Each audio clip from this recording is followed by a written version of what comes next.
जब कस्में खाई जाती हैं कि ईवीएम से बेहतर कोई तरीका नहीं है, ईवीएम से हर चीज पता चल जाती है। 89 सीटें ऐसी हैं जो भारतीय जनता पार्टी इस मैनिपुलेशन से जीती है। 55 से 60 सीटें ऐसी हैं जिस पर संदेह का एक सवाल खड़ा होता है। मैं खुद आपको 84 का अनुभव बताता हूं। डायनासोर के युग का टेक्नोलॉजी इस्तेमाल होती थी। उस समय खैर ईवीएम मशीन का नंबर नहीं होता था। इतना ज्यादा अंतर हो जाए, कुछ राज्यों में 12-12, 15-15% का अंतर हो जाए, ये अपने में पूरी की पूरी इलेक्शन प्रक्रिया पर सवाल खड़े करता है। कि जब प्रधानमंत्री हमारे कहते हैं कि देश पूरा डिजिटल इंडिया हो गया है, हर चीज की खबर मेरे पास आती रहती है, तो जब हम इतनी टेक्नोलॉजी में आगे बढ़ गए हैं तो इतना बड़ा अंतर क्यों आता है? और भारतीय जनता पार्टी के जीतने के बीच में जो अंतर है उसकी प्रतिद्वंदी नंबर 2 की पार्टी से, वो उससे ज्यादा पड़ता है। अनुरोध करेंगे इलेक्शन कमीशन से कि इस रिपोर्ट को वो गंभीरता से लें। खासकर 8-10 साल से जिस तरीके के उसके काम रहे हैं, उसकी कई चीजें संदेह के घेरे में आती हैं। आप लोगों ने सबने देखा होगा, वॉइस फॉर डेमोक्रेसी करके एक संस्था है, एक शायद समूह है विशेषज्ञों का, जिन्होंने जो अभी हाल में लोकसभा के चुनाव खत्म हुए उस पर जो वोट पड़े थे और वोट कितने की गिनती हुई, अलग अलग फेजेस में कितना पड़ा, बाद में इलेक्शन कमीशन ने क्या अनाउंस किया, उसका एक बड़े गहन रूप से उन्होंने अध्ययन किया है। और उसमें कुछ ऐसी बातें निकल कर आती हैं कि जो कोई भी आदमी चाहे तो उसको हम लोग इग्नोर नहीं कर सकते हैं। मुख्यतः जो बात वो निकाल कर लाए, जो सबसे बड़ा प्रश्न आता है कि जितना उन्होंने शुरू में हर फेज में जितना अनाउंस किया, जो शाम को 7, सवा 7 बजे का उनका आता है अनाउंसमेंट, उसके और जो आखिरी फेज में जो फाइनल उन्होंने आंकड़े दिए, उसके बीच में करीबन किसी फेज में 4%, किसी फेज पे 6%, किसी फेज में 8% तक का अंतर है। और मैं एक जो प्रश्न अपने आप से पूछता हूं और आपसे भी पूछता हूं, जहां से मैं इस रिपोर्ट के विश्लेषण की शुरुआत करूंगा, आप लोगों ने भी देखा होगा कि जब इलेक्शन के सर्वे होते हैं तो ±1%, 1.5% लोग कहते हैं कि अगर इतना अंतर है तो वो वैलिड सर्वे है। उससे ऊपर अगर अंतर जाता है तो इनवैलिड सर्वे हो जाता है या फर्जी सर्वे माना जाता है। अगर उस हिसाब से देखें और हम देखें कि कहे हुए आंकड़े और आखिरी आंकड़ों के बीच में अगर 6% का अंतर है राष्ट्रीय स्तर पर, तो यही तर्क अगर हम आगे उड़ाएं तो क्या सही में ये नतीजे सही थे या नहीं थे, ये अपने में एक सवाल बनता है। इन्होंने जो विश्लेषण किया उसमें कुछ बातों पर मैं आपका ध्यान आकर्षित करूंगा और फिर देखूंगा कि कुल मिलाकर करीबन 5 करोड़ ऐसे वोट हैं जो बाद में आते हैं। और इसका जब भी इलेक्शन कमीशन से पूछा गया है तो वो ये कहते हैं कि साहब हमने 7 बजे, सवा 7 बजे, 7:30 बजे जो आंकड़े दिए थे वो प्राथमिक रूप से एकदम सही नहीं थे, अंदाजा था, और उसके कुछ समय बाद जब फाइनल हो जाता है वो हमने पब्लिश किए। ये दूसरी बात है कि पहले फेज में 11 दिन बाद, दूसरे फेज में 6 दिन बाद और बाकी के फेजेस में 4-4, 5-5 दिन बाद इन्होंने अपने फाइनल आंकड़े दिए। ये तब है जब कस्में खाई जाती हैं कि ईवीएम से बेहतर कोई तरीका नहीं है, ईवीएम से हर चीज पता चल जाती है, कि ईवीएम से जब वोटिंग चालू होती है तो कोई भी बूथ हो, कहीं भी हो, हर 1.5 या 2 घंटे में उन्हें इलेक्ट्रॉनिक तरीके से इलेक्शन कमीशन को उस बूथ पर उस समय तक कितने वोट पड़े हैं ये भेजना पड़ता है। ये शायद आप लोगों ने भी इलेक्शन कवर किया होगा कि भाई 8 बजे तक की इतनी पोलिंग हुई, 10 बजे तक की इतनी पोलिंग हुई, 12 बजे तक की इतनी पोलिंग हुई। और अगर 7 बजे तक की पोलिंग एक स्तर तक आ जाती है और अगर हम 60-65% के करीबन माने अमूमन वोट पड़ता है और 6% का अंतर है, तो ये तो मैं बात मान नहीं सकता कि 7 बजे के बाद 10% वोट पड़ा, मतलब वोट पड़ने का 10% वोट पड़ा और तब यह आंकड़ा इतना पड़ा। तो अपने में यह आंकड़ा भी एक संदेह की स्थिति पैदा करता है। और विशेषकर ये तब और भी ज्यादा सवाल बन जाता है जब हम राज्यों के स्तर पर देखें। जैसे अगर आप देखें तो आपको पता चलेगा कि आंध्र प्रदेश में यह नंबर 12.5% है। अब 12.5% वोट कहां से बढ़ गया, ये बड़ी अपने में अचंभे की बात है। उसी तरीके से 12.5% उड़ीसा में वोट बढ़ जाता है। अब ये कोइंसिडेंस है कि आंध्र प्रदेश में, उड़ीसा में भारतीय जनता पार्टी और उसके गठबंधन ने अच्छा किया, अब ये महज कोइंसिडेंस है कि नहीं, ये बात भी आप लोगों के ऊपर मैं छोड़ देता हूं। तो एक तो बात ये सिद्ध हो जाती है कि इन आंकड़ों में अंतर है, जबकि और मैं उस समय भी इलेक्शन में इन्वॉल्व रहा हूं जब बैलेट से काउंट हुआ करता था। मैं आपको बता सकता हूं तब तो पोलिंग के 2 या 3 दिन बाद काउंटिंग हो जाती थी। हम लोगों को फॉर्म्स 17C मिल जाया करती थी, मैं खुद आपको 84 का अनुभव बताता हूं। 84 क्योंकि आज के हिसाब से तो एक समझ लीजिए डायनासोर के युग का टेक्नोलॉजी इस्तेमाल होती थी। हमारे यहाँ पोलिंग हुई, 3 दिन बाद काउंटिंग हुई, अगले दिन उसके 2 दिन बाद जब हम लोगों ने काउंटिंग एजेंट्स को फॉर्म दिए तो हमारे पास पूरा नंबर था, कितनी वोटिंग पड़ गई, कितना उसका वोट था। उस समय खैर ईवीएम मशीन का नंबर नहीं होता था।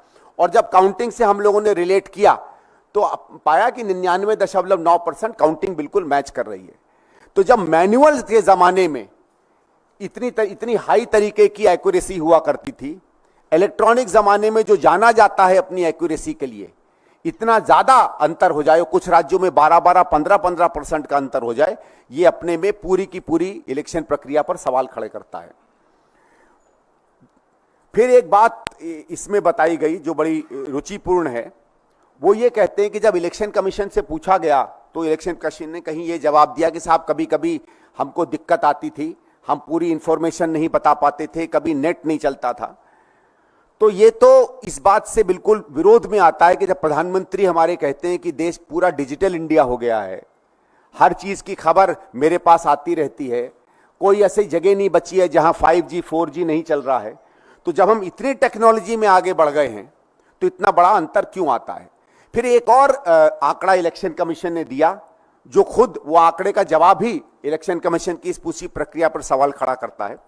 इलेक्शन कमीशन ने 2019 के बारे में बताया कि तब भी कुछ फेजेस में हम लोग देरी से डेटा दे पाए थे, ठीक है, लेकिन उस समय जो डेटा इन्होंने 7 बजे तक दिया था अलग अलग फेजेस का, और अंत में जो डेटा आया था उसमें 1 से भी कम का अंतर था, लेस देन 1% डिफरेंस था। चलिए 1% का डिफरेंस हो सकता है, 7 बजे के बाद पोल पड़ा हो, कहीं खबरें नहीं आई हो, कहीं इंटरनेट नहीं चल रहा हो, लेकिन जब 5 साल में टेक्नोलॉजी आगे बढ़ जाती है, देश विकास के रास्ते पे माना जाता है, चढ़ता चला जा रहा है, हम पहले गुरु थे अब विश्व गुरु हो गए हैं, तब 1% से 6% हम लोग और नीचे गिर जाते हैं। ये सवाल न केवल इलेक्शन कमीशन पे पड़ता है बल्कि पूरी प्रक्रिया पे पड़ता है। और दुर्भाग्य की बात यह है कि इलेक्शन कमीशन ने बार बार जब उनको इन आंकड़ों को उनके सामने रखा गया तो उन्होंने इस बात को ठीक नहीं माना कि वो किसी भी तरह इसमें कोई जवाबदेही बनाए। ठीक है, वो संवैधानिक संस्था है, लेकिन जब संवैधानिक संस्था के काम इस देश की जमहूरियत और लोकतंत्र पर सीधा सीधा असर करते हैं और लोगों के अंतर में ये बड़ा सवाल आता है, तो मुझे लगता है इलेक्शन कमीशन की ये जिम्मेवारी बनती है कि इस पर वो अपनी बात या अपना पक्ष रखें। फिर इसी वोट फॉर डेमोक्रेसी ने एक बड़े इंटरेस्टिंग आंकड़े को सामने रखा। उन्होंने तमाम कॉन्स्टिट्यूंसियों में देखा कि क्या वोट का जीतने का या हारने का अंतर था, और उन्होंने देखा कि 89 ऐसी कॉन्स्टिट्यूंसीज हैं जिसमें अगर ये वोट परसेंटेज बढ़ा नहीं होता तो वोट परसेंटेज जो बढ़ा है और भारतीय जनता पार्टी के जीतने के बीच में जो अंतर है उसकी प्रतिद्वंदी नंबर 2 की पार्टी से, वो उससे ज्यादा पड़ता है। यानी अगर ये माने कि पूरी की पूरी ये जो वोट बढ़े थे इसमें शायद अगर कोई धांधली हुई है, तो ये मान लीजिए कि 89 सीटें ऐसी हैं जो भारतीय जनता पार्टी इस मैनिपुलेशन से जीती है। चलो मान लेते हैं 89 नहीं, ये मान लेते हैं कि 6.5% नहीं, 1% तो नॉर्मल होता था, तो उसको आप 6% मान लीजिए, 5.5% मान लीजिए, 5% मान लीजिए, तब भी 55 से 60 सीटें ऐसी हैं जिस पर संदेह का एक सवाल खड़ा होता है। अगर आप 50-55 सीटें इसमें भारतीय जनता पार्टी की कम कर देते हैं और उनकी विरोधियों पार्टी की बढ़ा देते हैं, तो आप खुद ही समझ सकते हैं कि उसके बाद जब 4 तारीख के बाद शपथ ली जाती तो किस दल का या किस समूह का इंसान जो है प्रधानमंत्री बनता। तो मेरे ये सीधे सीधे सवाल इलेक्शन कमीशन से बनते हैं कि ये रिपोर्ट, और ये रिपोर्ट बहुत ही डिटेल में, मैं आप लोगों से आग्रह करूंगा इस रिपोर्ट को देखें, उसके कुछ ही पन्ने में लाया हूं। उन्होंने कॉन्स्टिट्यूंसी वाइज इसका विश्लेषण किया है, फेज वाइज विश्लेषण किया है, राज्यवार किया है, पार्लियामेंट्री सीट वाइज किया है, और दिखाया है कितने कितने अंतर से कौन कौन जीता और कहां कहां ये जो वोट परसेंटेज बढ़े हैं।